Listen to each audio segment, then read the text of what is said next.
Okay. Hi. Kwa majina ninaitwa Pastor Ne. Niko Dar es Salaam Kunduchi Beach maeneo ya Silver Sands. Niko hapa kwenye channel ya Injili ya Milele kukuletea habari za umilele ambazo Mungu amemuumbia mwanadamu.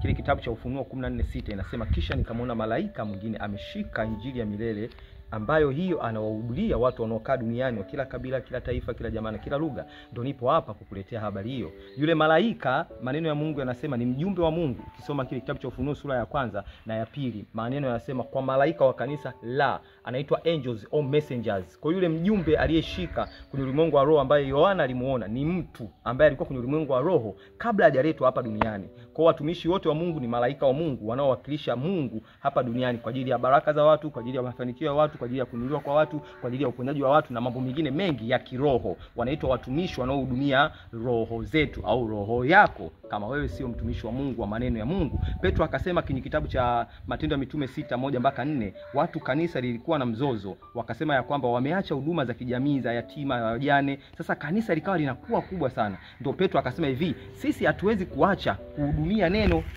tukaja mezani huko kuhudumu. Sisi tutabaki kwenye kuomba na kuhubiri neno. Kwa maana yake Petro akaji-exclude kwenye matumizi au kwenye kazi zingine za kijamii. Kwa wapo wenye kufanya kazi zingine za kijamii na wapo wanaofanya kazi za Mungu za madhabahuni. Maneno yanasema hivyo, madhabahuni wanakula madhabahuni. Maana yake madhabahuni tunatoa neno la Mungu, neno lenye uwezo na nguvu ya kubadilisha maisha ya watu. So niko hapa leo kukuletea habari hizo za umilele za mwanadamu. Na leo tutaenda kujifunza kidogo kitu kimoja kinaitwa dynamis au dunamis.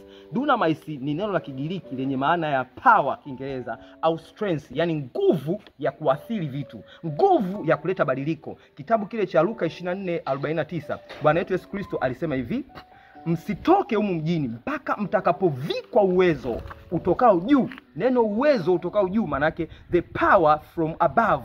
Na hiyo Yesu alikuwa anazungumza kuhusiana na prophecy ya Holy Spirit, yani unabii wa Roho Mtakatifu. Ukisoma sasa kitabu cha Matendo ya Mitume 1:8, Yesu wakati anapaa akawaambia ya kwamba mtapokea nguvu akishawajilia juu yenu Roho Mtakatifu. Neno nguvu pale ni dunamis. Dunamis ni nguvu ya kuleta matokeo. Kwa kumbe ikiwa tumempokea Roho Mtakatifu maishani mwetu, maana yake ndani yetu tuna nguvu za kusababisha matokeo. Tuna nguvu za kuleta matokeo kwenye maisha yangu binafsi na kwenye maisha ya mtu mwingine anayenisikiliza. Kwa hiyo Yesu anaposema kuhusu Roho Mtakatifu tutampokea, tulishampokea. Matendo ya Mitume 2:1-4 inasema ya kwamba ile siku ile kuu ya Pentekoste watu wakawa wamekaa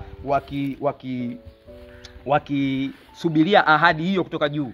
Ndio ghafla kukaja upepo kama uvumi wa upepo. Watu wakaanza ndimi zao zikawa kama za moto, barabaya shata paradia rabashaka pakata, yani wakanena kwa lugha nyingine ambayo hawajawahi kuiongea toka wamezaliwa. Kumbe ndo nguvu wakawa wanaipokea. Na siku zile Petro akahubiri, wakaokoka watu 3,000. What a power! Ni nguvu ya namna gani hiyo? Kumbe injili inaokoa, injili inabadilisha maisha ya watu, injili inainua maisha ya watu. Yesu akasema kwenye kitabu cha Luka 4:18-20 ya kwamba amepakwa mafuta na Roho Mtakatifu kuhubiri habari njema, kuwahubiria maskini habari njema. Maskini wanahitaji habari njema. Maskini ni mtu aliyepungukiwa jambo lolote ambalo yeye ameshindwa kulipata. Kwa hiyo unahitaji injili ikiwa umepungukiwa afya, maana yake unaumwa, unahitaji gospel so that to be healed. Unahitaji injili ili uponywe. Ndio maana Isaya 53:1-12 inasema ya kwamba kama kondoo Yesu Kristo alipelekwa akachinjwa akauawa kwa ajili yetu sisi. Surely hakika ameyachukua masikitiko yetu, laana amezichukua, magonjwa ameyachukua. So you are not supposed to be in a curse. Hautakiwi kukaa kwenye laana kwa sababu Kristo alitukomboa kwenye laana ya Torati. Kwa nini nayaongea haya? Nguvu ya Roho Mtakatifu ambayo iko ndani ya mtu lazima imtoe kwenye magonjwa, imtoe kwenye umaskini, imtoe kwenye hali yake ya uhitaji na impatie majibu yake. Ukisoma kitabu pia kile cha Waebrania 4:16 inasema ya kwanza, na tukikaribie kiti cha neema ili tuweze kupewa rehema na kupata neema ya kutusaidia wakati wa mahitaji. So swali langu kwako, je, unahitaji lolote? Kama unahitaji, Biblia inasema kisogee kiti cha neema. Unakisogea kiti cha neema kama huna nguvu. Roho Mtakatifu aliye ndani yako ndo atakusogeza kwa damu ya Yesu, kwa njia ya msalaba. Maandiko yanasema hivyo kwenye kile kitabu cha Waebrania 10:16 ya kwamba kwa kuwa tuna ujasiri wa kisogelea patakatifu kwa damu ya Yesu. Kwa maana yake nguvu ya Roho Mtakatifu imetupa ufahamu wa kujua damu ya Yesu ni usafiri wa kutusafirisha kuingia mahali patakatifu. Na tukifika hapo sasa ndio tunamwambia Bwana, umetuambia tuje kwenye kiti cha neema, ninahitaji hili, naomba neema yako ikutane na hitaji langu. Maandiko tukiyatumia vizuri ndio pumzi ya Mungu. Kile Timotheo wa 2:3-15 inasema hivyo kwamba maandiko ni pumzi ya Mungu. Kila andiko lenye pumzi ya Mungu, Kiingereza inasema the word of God is the breath of God. Kwa neno la Mungu nalokuambia hapa ndio pumzi ya Mungu, inaingia kwenye mapafu ya mtu kama anaumwa. Katika jina la Yesu Kristo wa Nazareti ya hai, ikiwa unaumwa mapafu, ikiwa unaumwa moyo, ikiwa unaumwa mbavu, in the name of Jesus receive healing. Pokea uponyaji. Nguvu iliyomfufua Yesu kutoka kwa wafu ikafufue afya yako, ikafufue uchumi wako katika jina la Yesu Kristo wa Nazareti ya hai.